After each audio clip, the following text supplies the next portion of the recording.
Good afternoon, everyone. Thank you so much for joining us for this dual degree information session. I'm working remotely, as many people are, so hopefully the audio and things all are working well. If you could just let me know that you hear me by going to that questions box, which is either on the right side of your screen if you're on a computer, or is likely on the footer of your mobile device. Just type in which program you're interested in, just so I know that you can hear me clearly. As we go throughout the session, you can ask any questions that you have in that box. I'm juggling on my home screen here, so hopefully I'll be able to see those in due time. If I can't get to them during the session, I will get to them right at the end. So thank you for your responses. I see a bunch of you are here and you can hear me, so that's great. Thanks so much for doing that. And hopefully you are all staying safe and healthy wherever you are. It's been a challenging week on campus, and we're all adjusting to kind of this new normal.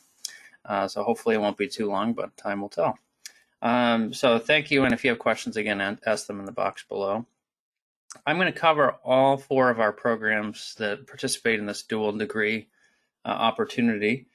And if you could also, in the questions box, indicate if you're a 1L, 2L, or even 3L, that would be helpful as well. And I could try to focus some of my comments there. Good, a bunch of you are 1Ls, so you're thinking at the right time, and the 2Ls, we can work with you as well.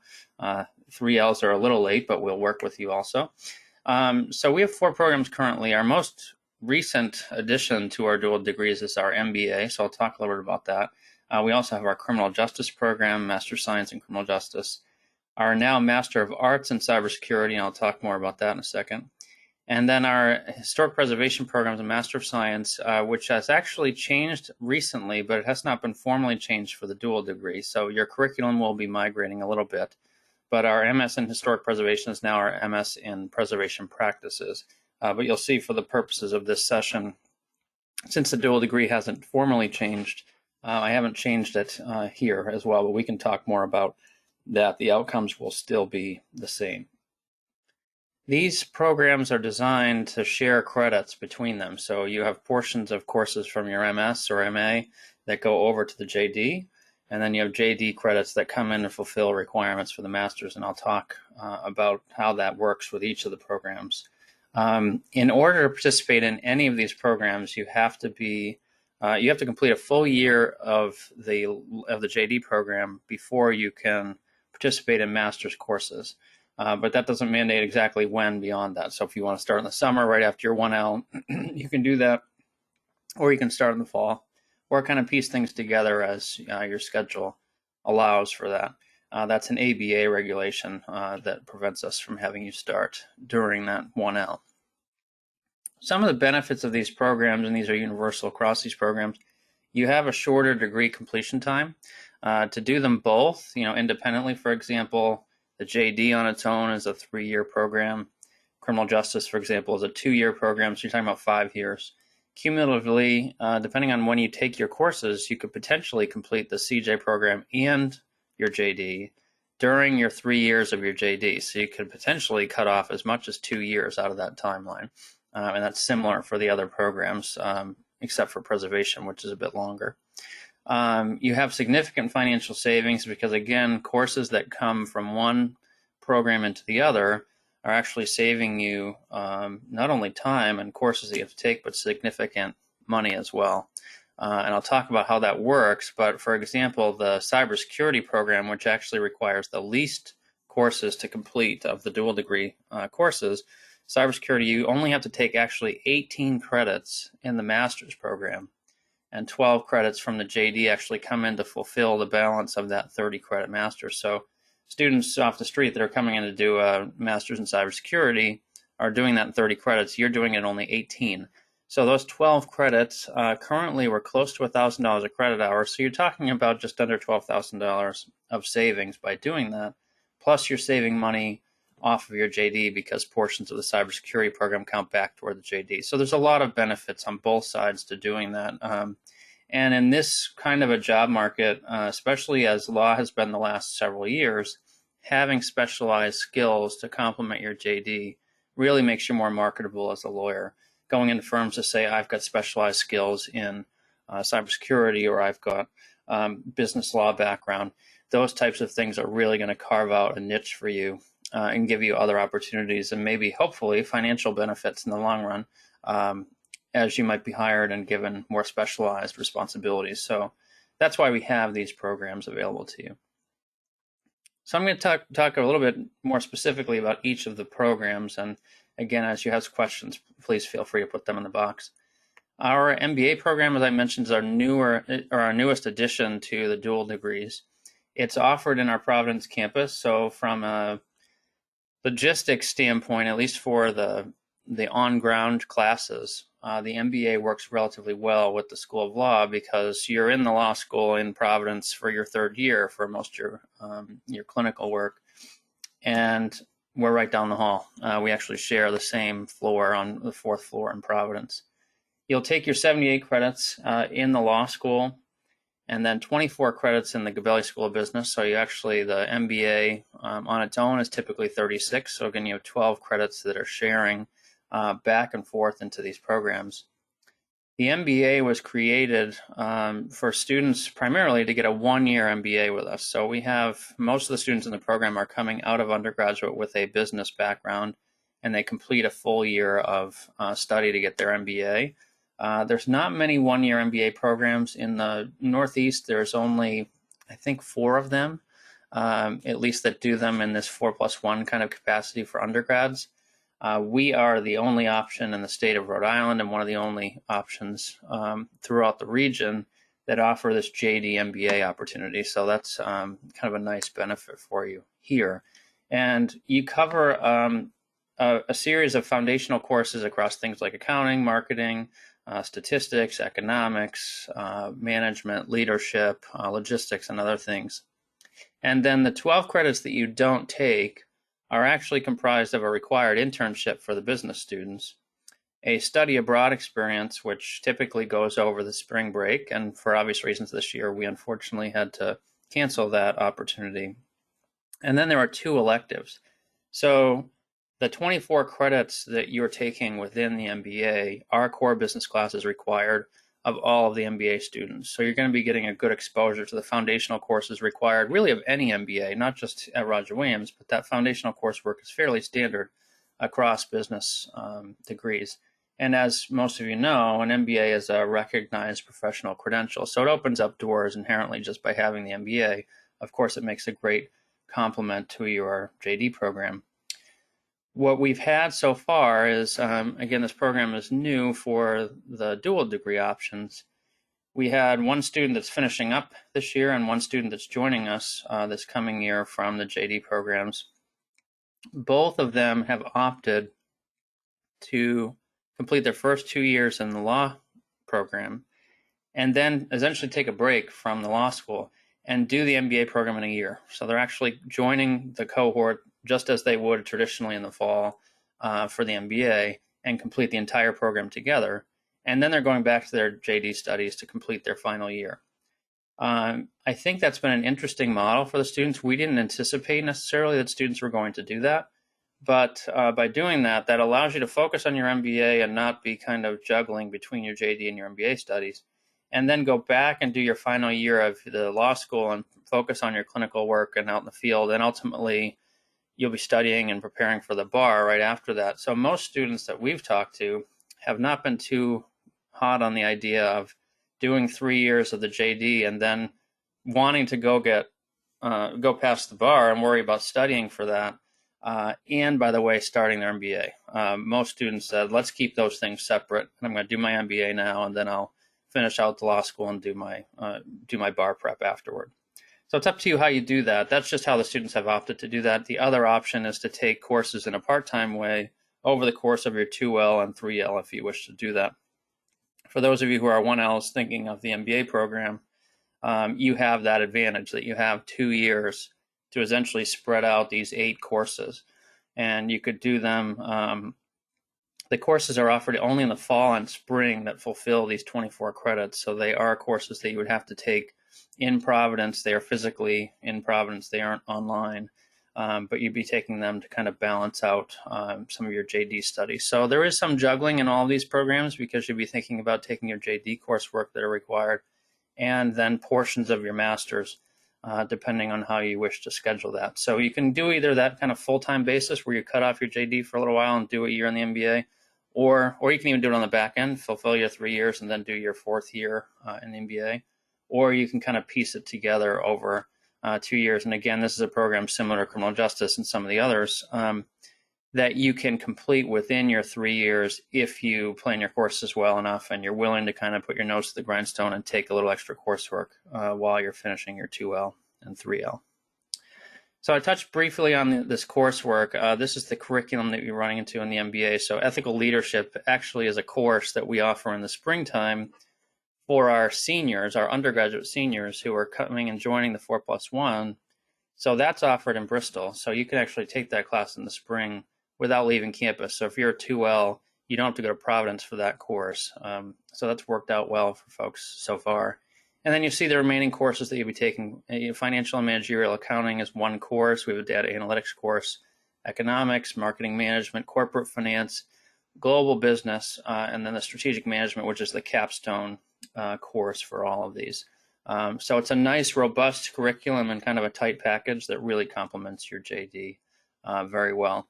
And just so you can see what that looks like a little bit, it's a little messy on the screen, and I can provide kind of an easier degree plan over email for any of you who would like it. But the way that you structure your shared coursework, and this is again the benefit of coming in as a 1L because you can plan a little bit more, but 2Ls you can do the same. In most cases, some of our 2Ls, when we've talked to them about the MBA, they've taken at least some of the courses on the left-hand side there.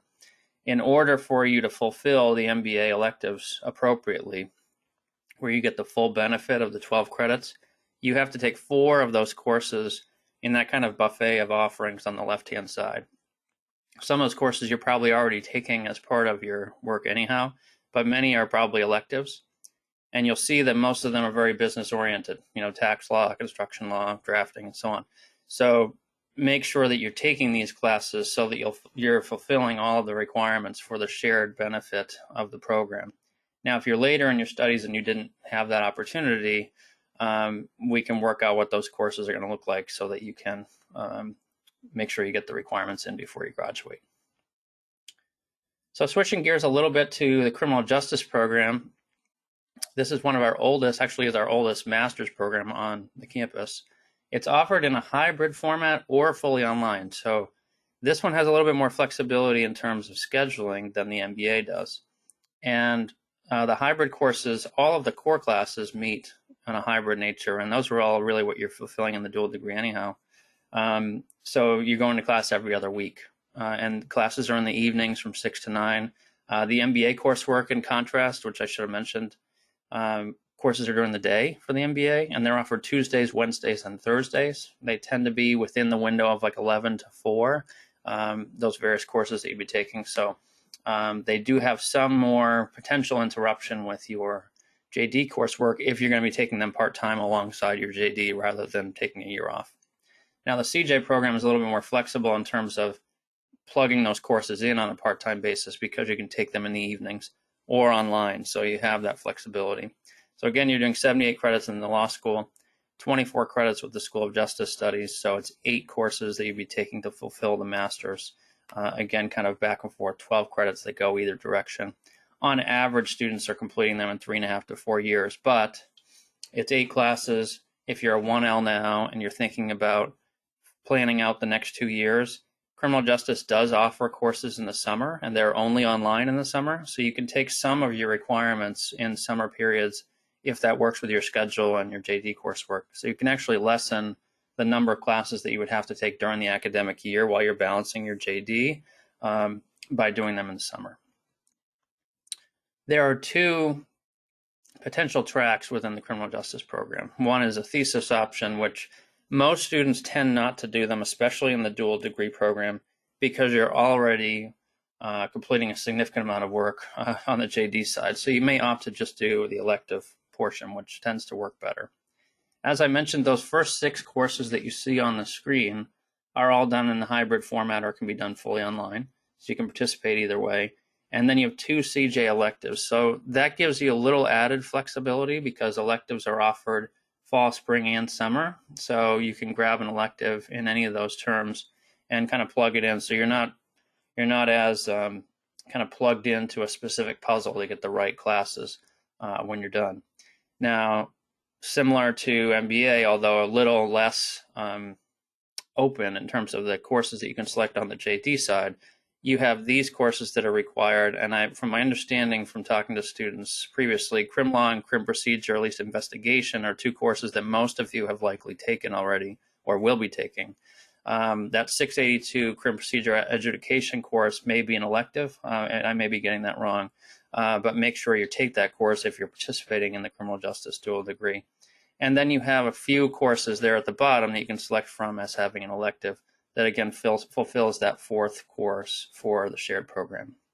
On the right side, you see the 4 classes from the MS program that count back toward the JD. And again, if you need it, I have a degree plan sheet that I can email to any of you if you're interested.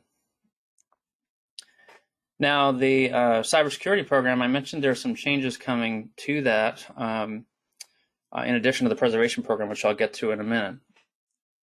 The cybersecurity dual degree has been one of our most popular, and I think for obvious reasons. It's hard to get through a case now where there isn't some sort of digital evidence brought in, cell phones, computers, tablets, and so on. The goal of this program is to really give you the specialized understanding of how, when that type of evidence is brought into the courtroom, and you bring in, say, a digital specialist or an information specialist that's going to be pulling off information that could be used as evidence in the courtroom, you understand the language of that person. You understand what that person is bringing in from skill sets. You understand how to select that person. If you're working with a firm and you need to bring in a specialist, how do I select the right person to deal with the evidence that's brought in? How do I interpret the evidence that they're bringing in? What types of data are they looking at? So we're not training you to become a hacker. We're not training you to be network specialists and protecting networks, and you're not going to work for your firm as an IT person. That's not the goal of this program. The goal is really to give you a broad understanding of the policy and the regulatory pieces of cybersecurity and how it intersects with the law, and also giving you really that understanding of the technical pieces of what people are doing, but not necessarily you're carrying them out. Hopefully that makes some sense. Similar to the other programs, again, you have 78 credits in the School of Law. Slightly less coursework here because the entire master's in cybersecurity is only 30 credits, so you're taking 18 credits to fulfill the master's portion of this program. And you don't have to have technical prerequisites. So you don't have to have, if you were coming in off the street and taking the MS in cybersecurity, we require students to have a programming course, a networking course, C++, and so on. You don't have to have that background. Now, the change that I mentioned, we haven't formally changed it on the books yet for the dual degree, but going forward, all students beginning this fall will earn an MA in cybersecurity, not an MS in cybersecurity. That was a recent change. We've had the MS in cybersecurity for a number of years. What we found is that the marketplace, there are a small subset of folks that want the MS and they want to become information specialists. But then we also have a number of students who have come to us, like police officers, for example, who want to have a cybersecurity degree that gives them the understanding, again, of kind of the things that I talked to you about before, where they're understanding how digital evidence is used, understanding how to pull that off, who we're going to hire to do this work. And so as they're transitioning off a beat as a police officer, they're getting more specialized skills and understanding as I become, say, higher up in the department or become a chief, understand how cybersecurity is going to influence and work within the confines of our law enforcement system. So we created the MA in cybersecurity as a sister program to the MS program that stripped out some of the highly technical penetration testing courses and that kind of stuff in programming. And we've put in more policy and regulatory courses. And that program more accurately mirrored what we were already doing with the dual degree, because students up until this point who did the dual degree with the MS program actually were doing exactly what we're doing with the MA. We stripped out those courses, there were 3 very highly technical courses. The dual degree students never took those anyhow. So fundamentally, the core of this program is not going to change. You're just going to have a Master of Arts instead of a Master of Science. There are some minor course substitutions that have been made, but for the most part, the outcomes of this program are the same. You're still going to be getting the same kind of skill sets that we're hoping for you to bring into law firms. So this is an overview of just some of those courses and what you're taking. And again, there's a couple of classes that will swap out more formally. Some will actually lead to some individual certifications if you wish. I think it's N plus and S plus certification. So those are actually built into the new MA program. So if you want those certifications to kind of complement, again, your MA and your JD, you'll have the opportunity to pursue those after the program.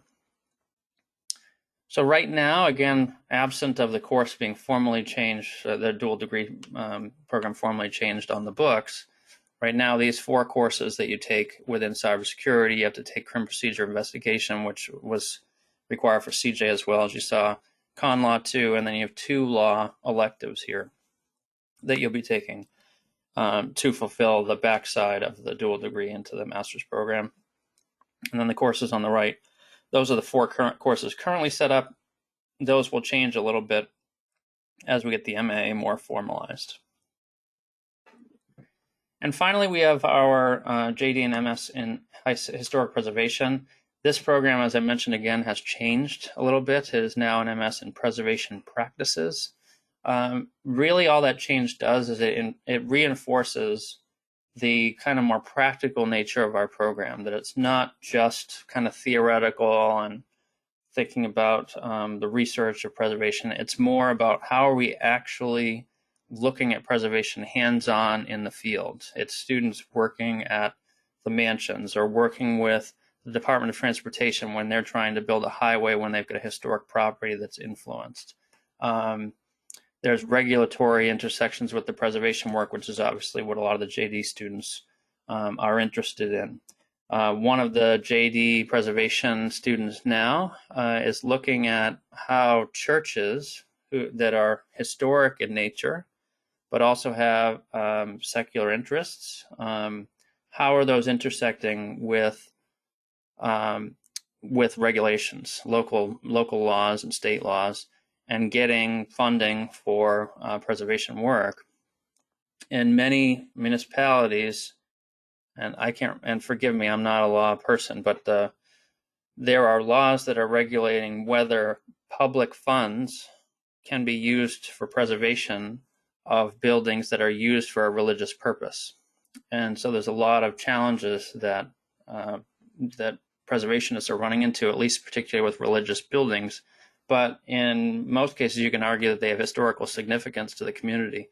So it's a very interesting problem that they're running into on the law side of things. So that's not necessarily something that you have to go into, obviously, but that's one particular research interest of a current JD preservation student. So it's very interesting work on how that's intersecting there. There's a lot of problems with zoning. There are a lot of properties that are preserved and protected on historic register. So when you go and try to even do renovations of buildings, you have to get formal approval from towns and cities, and I'm sure you're aware of those types of regulatory problems.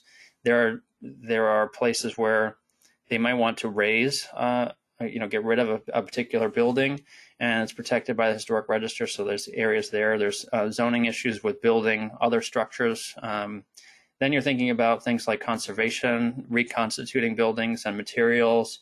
There's a lot of really important work that the regulatory side of preservation needs folks going into programs like this with a JD background, but also understanding preservation. So again, similar to the other programs, you have 4 courses that count back as electives to the JD program, and then 3 law courses count toward the preservation degree. The preservation degree length in total courses and curriculum really depends on your background. Occasionally we have students that come in with an undergraduate degree in history or even preservation that are in the law school now, and so we can use some of those credits to really offset the master's degree. So that's why you see a range of credits that can be anywhere from 32 credits, which is about a year's of full-time work for a graduate master's student, to 52, which is about a 2-year program for most of those students. If you're completing these programs on a full-time basis, you can complete them within about 4 years. It's very atypical for students to get that done less than 4 years. The other programs, you can take them part-time and you can be online, and there's a little bit more flexibility. This program, because of the length of the program and because of how courses are offered, which are largely only during the day and in person on campus, it takes you a little bit longer. So if you're looking at the preservation program, plan on about 4 years, assuming you take courses throughout your 2L and 3L, and then finish up with your master's in that 4th year. This is what the coursework looks like across the preservation program. You notice there's a couple of architecture courses, and these courses actually reflect the new program, even though, again, this one has not been formally changed in the books, but you'll be on this for the fall. One of the really, the most interesting courses of this new setup is this Collaborative Revitalization Studio. It's a studio course. If you're familiar with how architecture works, there's a lot of hands-on work in our studios on campus, and occasionally it's even field work as well, which most of this revitalization studio works on. But you have an intersection of students in architecture and preservation and law all taking this course together. And what they're doing with the Collaborative Revitalization Studio right now is focused on some problems with sea level rise and the city of Newport. And they're looking at how the lower part of Newport is actually probably going to be underwater within a reasonably short amount of time. So they're looking at all of the regional planning resources that are necessary to whether you're going to be physically moving buildings, how you're going to protect historic structures. You can imagine there's a lot of mansions and things that are protected down in Newport. So those are all kind of at risk. So part of the current revitalization studio is working in the city of Newport.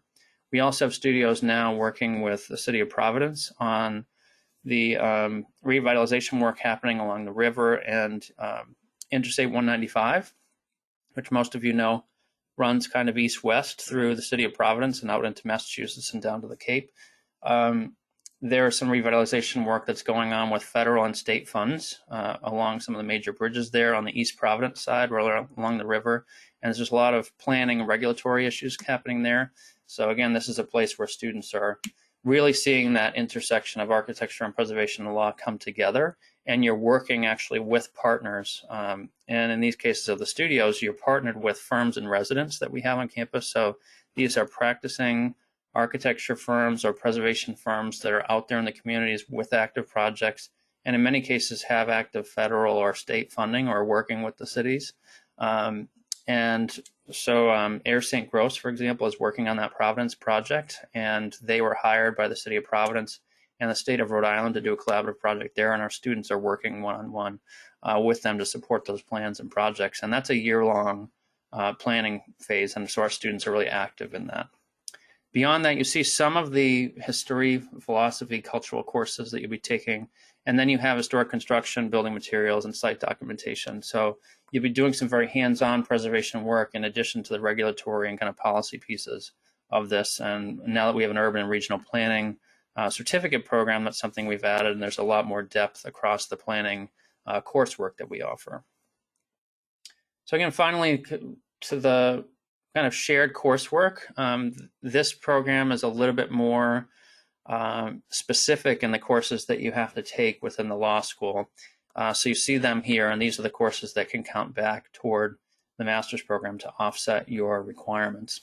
And you see some of the courses currently that are built in that go back to the School of Law. Part of the preservation program is that you do take an internship, and that internship is actually paid. So part of the School of Architecture, Art, and Historic Preservation is that every student receives a career investment program grant from the school.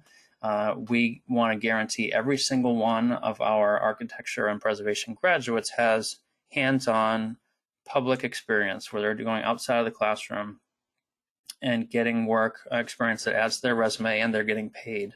Currently, the pay from the School of Architecture is $18 a credit hour. I'm sorry, $18 an hour.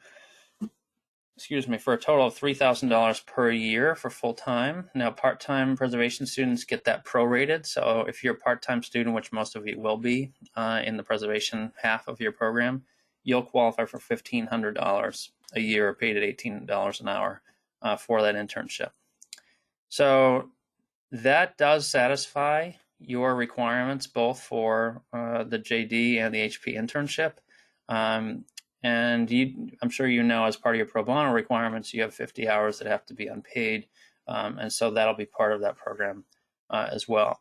And then your thesis that you complete as part of the preservation program will satisfy your writing requirement for the JD. So there's a lot of intersections there. It's obviously a lot of work and time, but very worthwhile, and the job opportunities are strong, particularly as we go on in time here, and historic properties or at least properties are becoming more historically protected.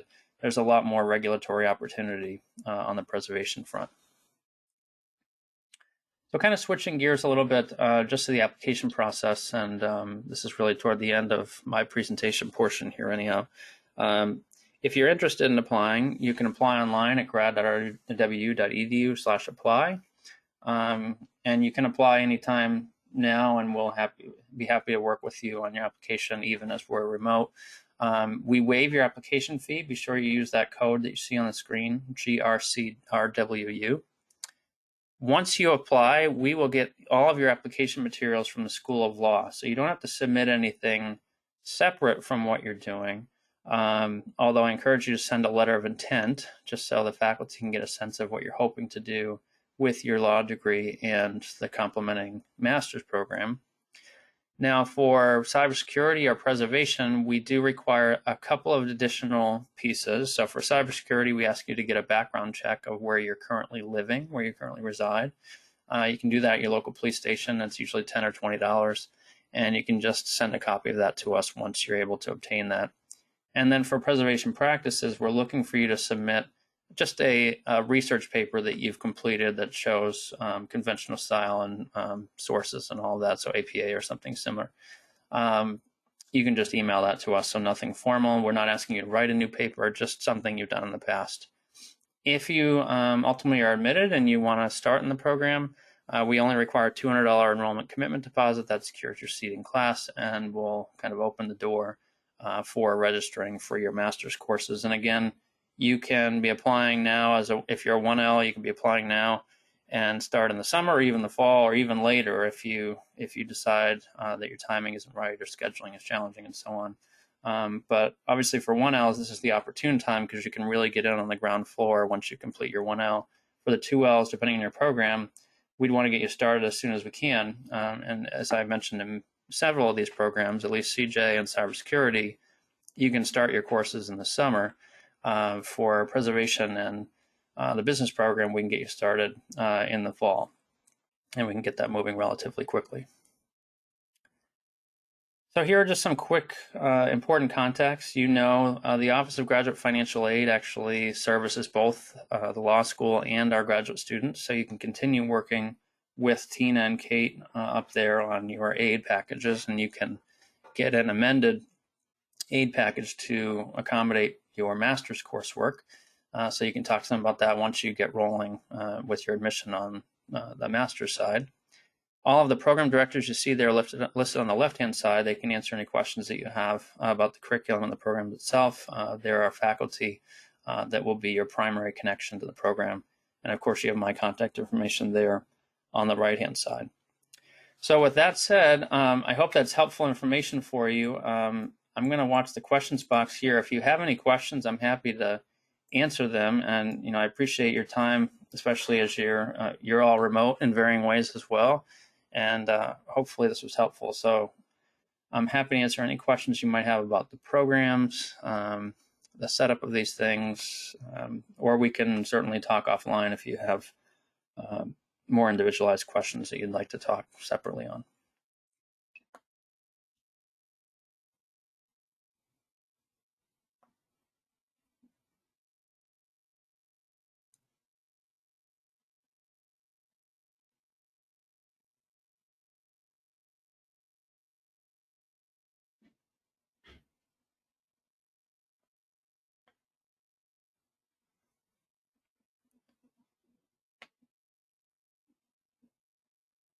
Do anthropology or archaeology courses typically count toward the historic preservation requirements? That's a good question. It's going to depend on which courses you have.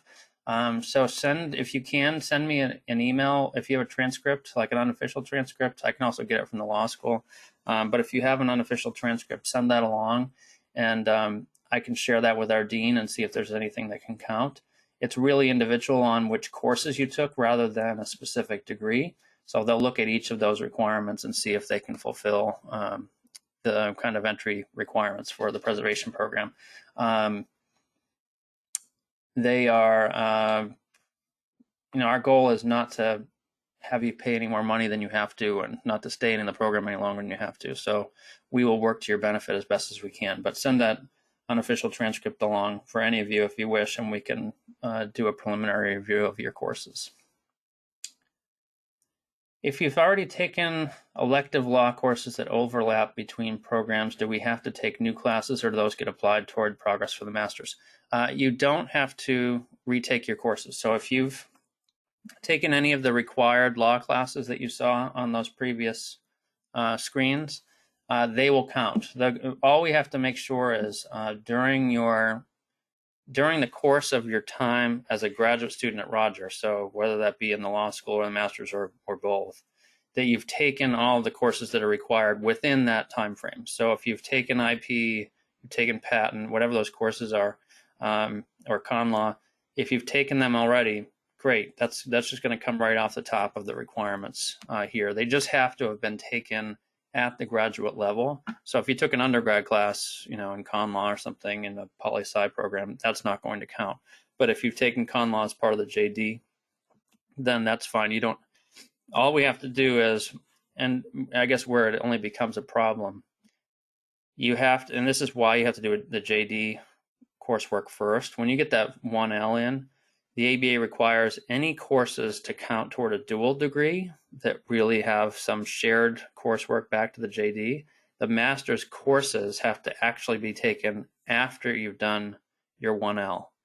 So that's why we can't take a student in, say, to cybersecurity in the fall, and then they decide they want to do the JD dual degree later, and then we try to count master's classes back into the JD program. The ABA won't allow for that.